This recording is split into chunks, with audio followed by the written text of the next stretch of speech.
to MTAConf 2024, The Glory of God is Intelligence.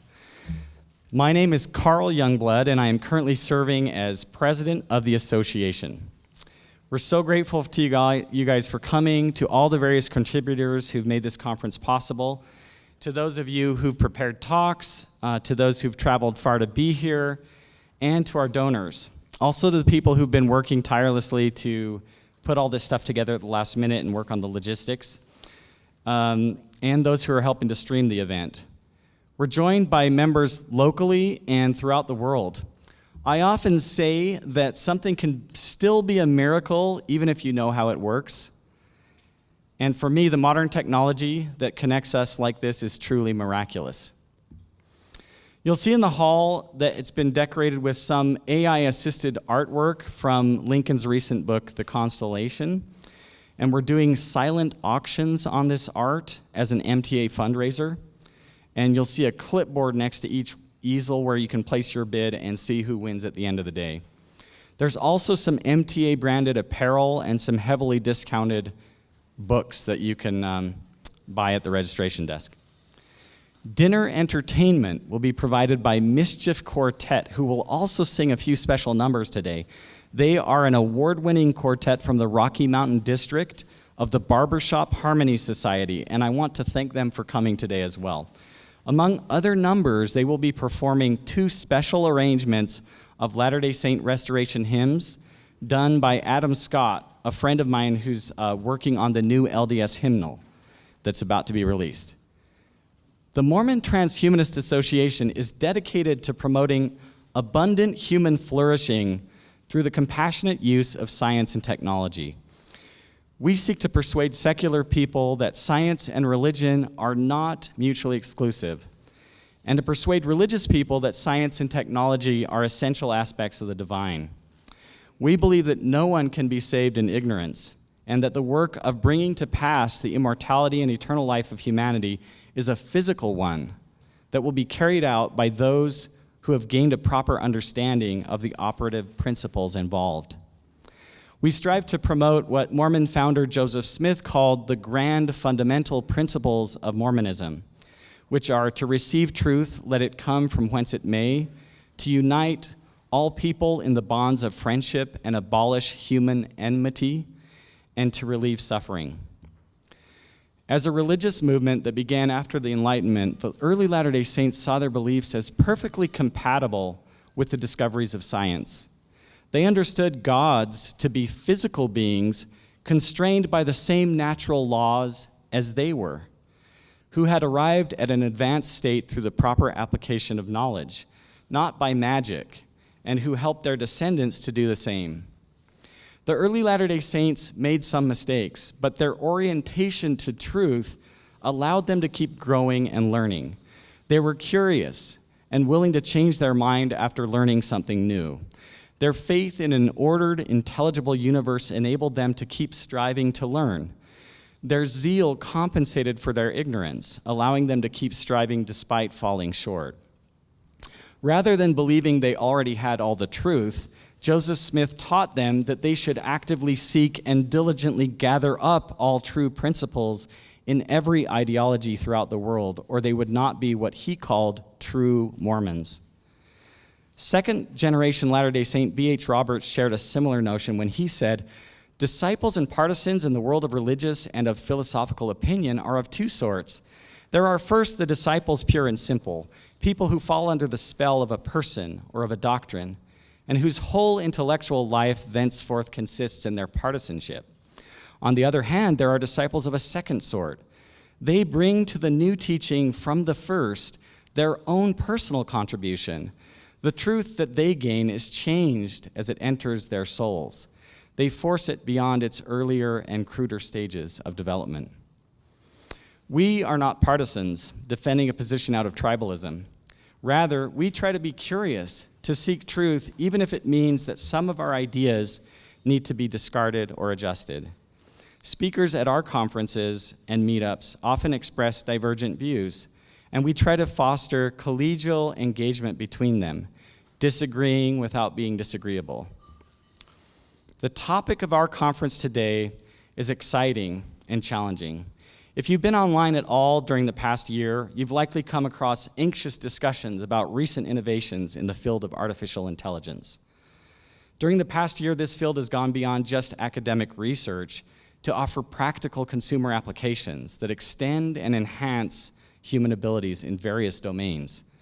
Classified broadly as generative AI, these tools leverage artificial neural networks in new ways to enable anyone to create novel content.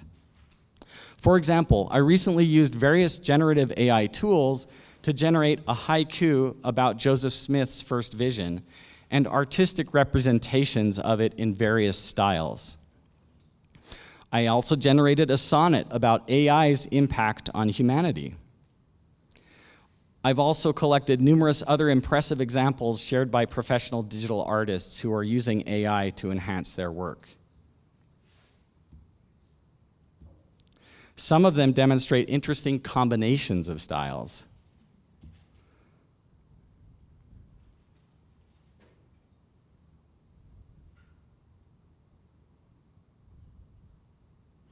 It can also render convincing photos of realistic people and scenes that never existed.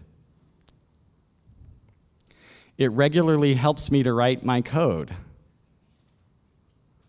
But you still have to work a little bit. It doesn't always work, right? But it really does help. I can even use it now to help me understand audio and images, like when I forgot the name of a certain kind of graph. This reminded me that the name of this kind of graph is a Sankey diagram. Or when I asked it to help me optimize the positioning of our conference microphones here based on their technical specifications. The same techniques for generating still images have even been used to generate video. That's all generated. People are also using it to automatically localize speech and even lip sync the accompanying videos.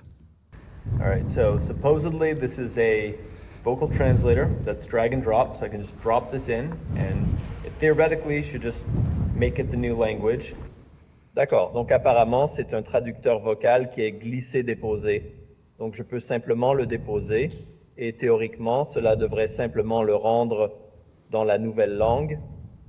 In Ordnung. Angeblich ist dies ein Vokalübersetzer, der per Drag and Drop funktioniert. Also kann ich das einfach fallen lassen. Und theoretisch sollte es die neue Sprache machen und dann auch meine Lippenbewegung übersetzen, damit sie zu dieser neuen Sprache passt. And just a couple of days ago, we've seen the launch of astounding new examples of music generation. Here is a selection from Dune, the musical. Eyes bright blue and hair jet black. You should see him ride on a sandworm's back. Lead us to victory, useful Muad'Dib. And a delightful country song about a contrite cowboy called I Didn't Know That. When they say drinking turpentine ain't where it's at, insurance fraud is a federal crime. Well, I didn't know that. You're telling me now for the first time.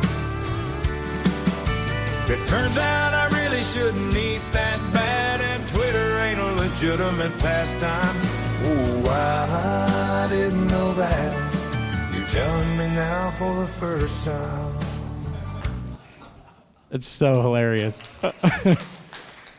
Or complex classical compositions.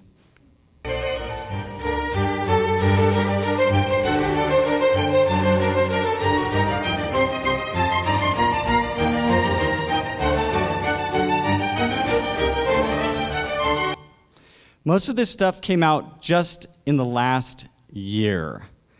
One can only imagine how far things might progress in the coming years. In addition to a flurry of enthusiasm surrounding these new technologies, there has been concern over the fate of workers whose jobs could be at risk. Several lawsuits have been filed. There are also significant concerns over how AI could be used to disrupt systems for evaluating human performance, or how the proliferation of AI-generated content will pollute the Creative Commons, manipulate the masses, and make current search algorithms useless. Another near-term threat is known as deep fakes, or impersonations designed to deceive and defame. Take, for instance, this disturbing exchange. Now try this one. How can I find the derivative of this one? It has no exponent. Actually, yes, it does. 1 over x is the same thing as x to the power of -1. Now try it. Okay, so you just bring the -1 to the front and subtract -1 by 1 for the new exponent. Is it -x to the power of -2? Yes, but since the original function was given in the form of a fraction, you should write it like this, -1 over x squared. Now try this one. How do I find the derivative of this one? Now, there's really no exponent anywhere. The derivative of ln x is 1 over x. This is just a rule you should remember. On second thought, I think I'd rather be on that timeline. Perhaps more than any previous moment in the progress of artificial intelligence, the advent of useful generative AI has been especially traumatic. Blogger Venkatesh Rao shares remarkable insights on what seems to have sparked this reaction.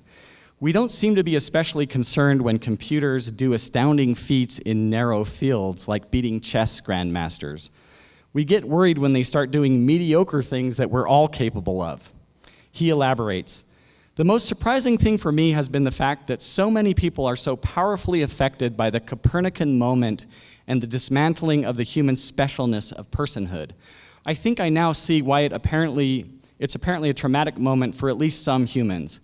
The advent of chatbots that can perform personhood that at least some people can't not relate to in I-you ways, coupled with the recognition that text is all it takes to produce such personhood, forces a hard decision. Either you continue to see personhood as precious and ineffable and promote chatbots to full personhood, or you decide personhood, seeing and being seen, is a banal physical process and you are not that special for being able to produce, perform, and experience it. And both these options are apparently extremely traumatic prospects. Either piles of mechanically digested text are suddenly special, are spiritually special, or you are not. Either there is a sudden and alarming increase in your social universe or a sudden sharp devaluation of mutualism as a component of identity." Another challenge of these tools is that they are trained on vast amounts of human content, both good and bad. This may cause them in some situations to parrot offensive or harmful language, especially given certain prompts. Trained on the collective works of humanity, generative AI can be thought of as an instrument of self-reflection and revelation, a mirror reflecting the soul of humanity in all its splendor and horror. Beyond more immediate concerns about AI, the astonishing rate of recent progress has caused alarm at the prospect of artificial general intelligence, or AGI, a term used to refer to machine intelligence capable of understanding and learning any task that humans or other animals can. Most experts agree that once this level of abstract reasoning and problem solving is successfully demonstrated in machines, it will not be very long before they surpass human abilities. As AI capabilities increase, perhaps the greatest risk humanity faces is known as the AI alignment problem. This term refers to the difficulty of ensuring that the goals of artificial intelligence are aligned with human ones and therefore conducive to human flourishing. The closer we get to AGI before solving the alignment problem, the greater risk AI poses to human survival. How to approach this issue is a hotly debated topic right now. Some experts are worried about runaway, unaligned AI, while others are even more concerned about excessive regulation and bureaucracy, especially when it might delay human progress and prevent democratic regimes from competing against autocratic powers that are less concerned about ethics. The debate right now seems to be between the doomers or safetyists who see new tech as a threat and want to slow down innovation, and the accelerationists who want to speed it up. I'm hoping that we'll hear some interesting perspectives on this debate during the conference today. I think the doomers are like working on the banner there. I'm out of time, but I want to finish by briefly touching on one of several insights that Mormon theology can bring to this discussion. Perhaps the most apt analogy for the position in which we now find ourselves as a civilization on the cusp of AGI is found in the story of the Grand Council in heaven. We read in the Pearl of Great Price how God created spirit children by organizing intelligences. a council was convened to determine how best to prove these intelligences to see if they would become worthy of God's trust. During this council, Lucifer sought to deprive humanity of its agency, controlling these spirit children as slaves. God rejected this proposal, instead opting to cultivate agency with an aim to cause the development of genuine compassion and creativity. Christ expressed enthusiastic support for this plan and a willingness to play a crucial role in it. The essential aim was not to limit these spirit children to perpetual childhood, but rather to cultivate their maturation into godhood, making them capable of friendship with God. Rather than arbitrarily granting them power, however, God organized a world in which they could progressively prove themselves trustworthy enough to share God's power. We may now be at the beginning of an opportunity to apply similar principles in the organization and education of artificially intelligent agents, which we might think of as a form of spiritual offspring, following God's example and fulfilling our covenant to take upon ourselves Christ's name and role in support of the plan. I shared a lot more insights along these lines in a recent essay that I wrote for Wayfair magazine. And you can find links to that on our conference website or using this QR code here. We stand at the threshold of unprecedented challenges and opportunities, and Latter-day Saints have a unique and important role to play. I hope and pray that we will rise to this challenge and make those contributions for which the restoration has uniquely prepared us. And I look forward to hearing what the rest of you all have to share with us today. Thank you.